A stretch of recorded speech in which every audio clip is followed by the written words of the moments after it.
think it's a little less like directly relevant to many people because like a lot of people shop at Race Day Quads and get FPV. This one's about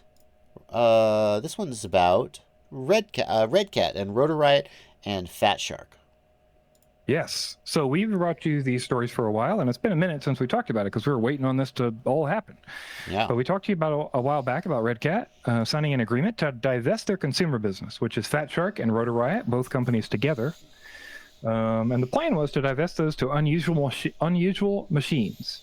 Unusual Machines is essentially, from what I can tell, is a company primarily meant to accept these two companies. Right. It seems like, right? So you've got Redcat, and Jeff Thompson is the founder of Redcat, and there's a few other people who are sort of board members or owners, or I don't know what the hell you call them. And then Redcat owns a bunch of companies, including Fatshark and Rotor Riot. And for some reason, Redcat doesn't want to own Fatshark and Rotor Riot anymore. So Jeff Thompson creates Unusual Machines. It just sounds like a lot of corporate sort of deck chair shuffling. Am I off base there? Yeah, I mean, it definitely does seem like that. I mean, that's what we talked about originally, was sort of seemed like the plan was like, hey, we don't want to have this consumer division anymore. Redcat wants to go commercial. So let's divest the consumer business, get it out of there.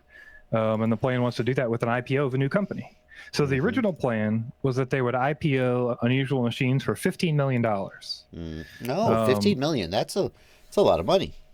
Yeah, and that was contingent. Basically, if you can IPO for $15 million and get that 15, we'll do the deal, right? And then if you can't, we don't. Okay. And then a few months later, they were like, well, actually, how about $10 million? Oh, they didn't get any takers at $15 million, huh? And then about 6 months later, they were like, okay, what about $5 million? No, so they didn't get any takers at $10 million. Yeah. So at $5 million, they have successfully IPO'd this company.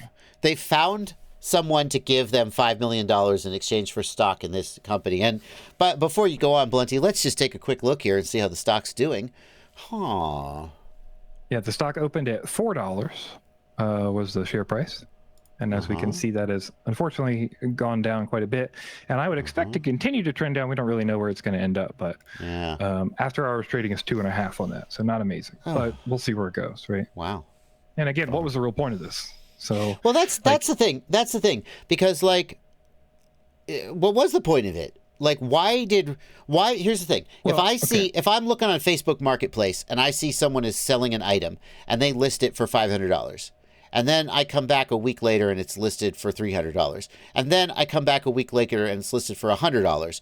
I'm like, either they severely overpriced it in the beginning, or like they really just need to see it gone. Yeah, I think I'm assuming for two reasons, right? One is you want to divest consumer business. You don't want it to be involved anymore. But they're still a shareholder. You know, they're still holding most of the shares of this company. Like it's 4.25 million versus 1.25 million for everybody else. Redcat owns 4.25 million shares. So I think the way this is working is essentially Redcat is building value by giving the price of the 1 million shares $5 million. That means they own $15 million valuation in the company now.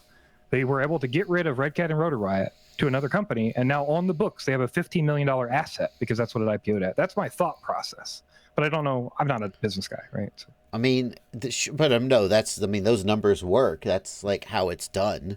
But right. I'm just confused.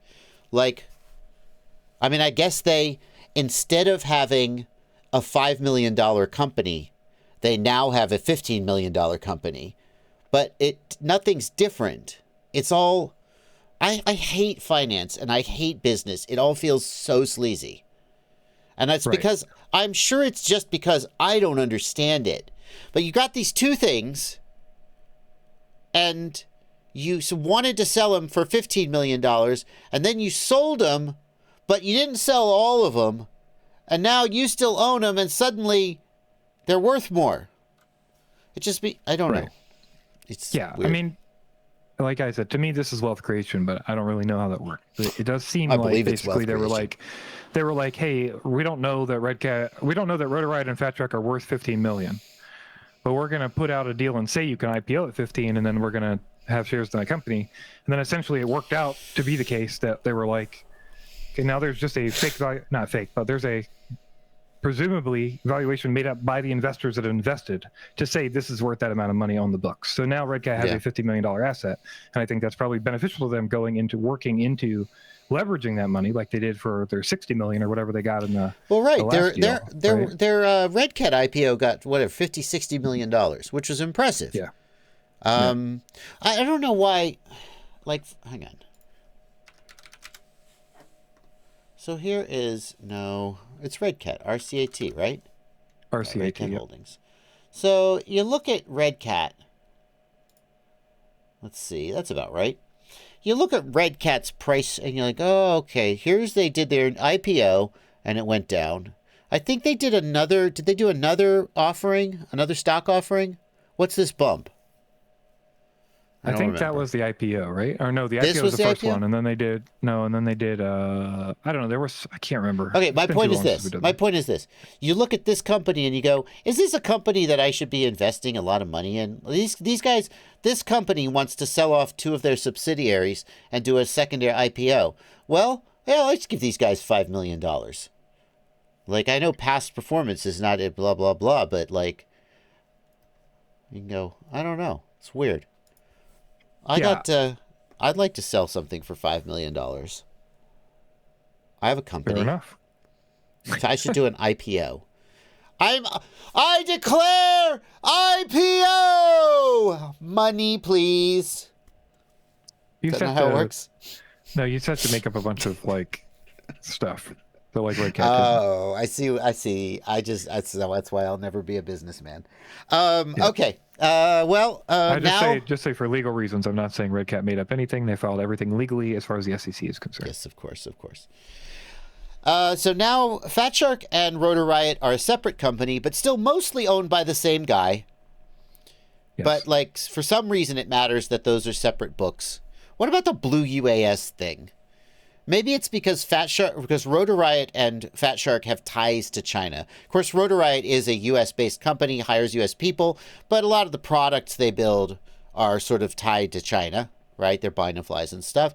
And, of course, Fatshark manufactures in China. What if Redcat, with the teal drones thing, they're trying to do some kind of U.S.-based UAS thing, and they wanted to get rid of the China connection? Is that plausible? We know that already. Yeah, we know that already, because their whole thing is teal. Their like whole thing forever has been teal drones, and teal is blue. That was their entire goal, basically, for a long time.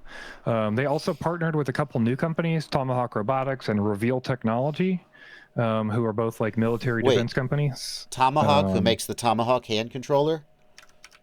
I have no idea. Tomahawk Robotics is the company they listed. Oh my god! Is this who makes the Tomahawk hand controller? Shut the hell up. That's the hand controller that's used on the Lockheed Indigo, I think. Maybe it's not the Indigo. Oh, anyway. You're telling me that Redcat owns Tomahawk? Is that what you're telling me? No. They're partner.